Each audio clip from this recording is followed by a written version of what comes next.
అంజిరెడ్డికి సంబంధించి భారతీయ జనతా పార్టీ క్యాడర్ని ఇక్కడ మెచ్చుకోవాలి. భారతీయ జనతా పార్టీ క్యాడర్ గురించి మనం ప్రత్యేకంగా ఒక 2 నిమిషాలు చెప్పుకోవాలి.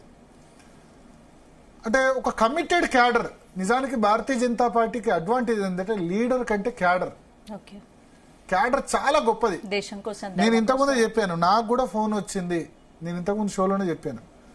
భారతీయ జనతా పార్టీ క్యాడర్, నాకు ఓటు హక్కు లేదు, కాకపోతే నా పేరుతోనే సంగనబట్ల భరత్ కుమార్ అని ఇంకో వ్యక్తి ఉన్నారు, మా పక్క వీధిలో ఉంటారు, అతనికి ఓటు హక్కు ఉంది, నాకు ఓటు హక్కు ఉందనుకొని వాళ్ళు కాల్ చేశారు, అన్నా మీరు ఓటు వేయాలి బీజేపీ క్యాండిడేట్ అని చెప్పి.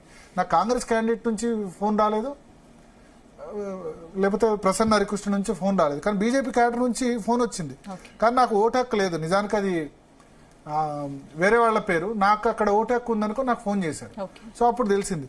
సో ఒక కమిటెడ్ క్యాడర్, వాళ్ళు చెప్పినట్టు చాలా పెద్ద ఎత్తున కష్టపడి ప్రతి ఓటర్ను బూత్ లెవెల్లో కలిసి, మిగతా వాళ్ళు ఏంది డబ్బులతో ప్రలోభం చేయాలనుకుంటారు. నిజానికి అంజిరెడ్డి పెద్దగా పంచి పెట్టలేదు, డబ్బులేం ఆయన అంత ఖర్చు పెట్టలేదు, మా మెదక్ ప్లేస్ లో కొంత ఇచ్చారు అని చెప్తున్నారు. అయితే ఎలక్షన్ కమిషన్ ఇక్కడ ఏం నిబంధన లేదు.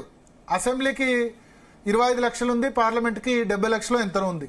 కానీ ఎమ్మెల్సీ ఎన్నికకు అసలు ఖర్చు లిమిట్ పెట్టలేదు. ఇదేదో అమెరికా అధ్యక్ష ఎన్నిక అయింది, అమెరికా అధ్యక్ష ఎన్నిక కూడా అంతే. ట్రంప్ లేకపోతే మన వాళ్ళిద్దరు కూడా ఎంత అంటే అంత ఖర్చు పెట్టుకోవచ్చు.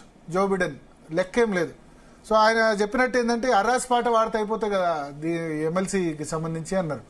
సో ఖర్చు లిమిట్ లేనప్పుడు ఆబ్వియస్లీ ఇదే జరుగుద్ది కదా. ఓటర్కు వంచారంటే ఓటర్ ఏమంటాడు, ఇస్తే మేము తీసుకోవద్దా, వాళ్ళు ఇస్తున్నారు కాబట్టి తీసుకోవద్దా, ఓటర్ అడుగుతున్నాడు కాబట్టి మేము ఇస్తున్నామని వీళ్ళు అంటారు. సో కోడి ముందా గుడ్డు ముందా అన్న చర్చ వస్తుంది. సో మొత్తానికైతే ఒకటి బ్రేకింగ్ న్యూస్.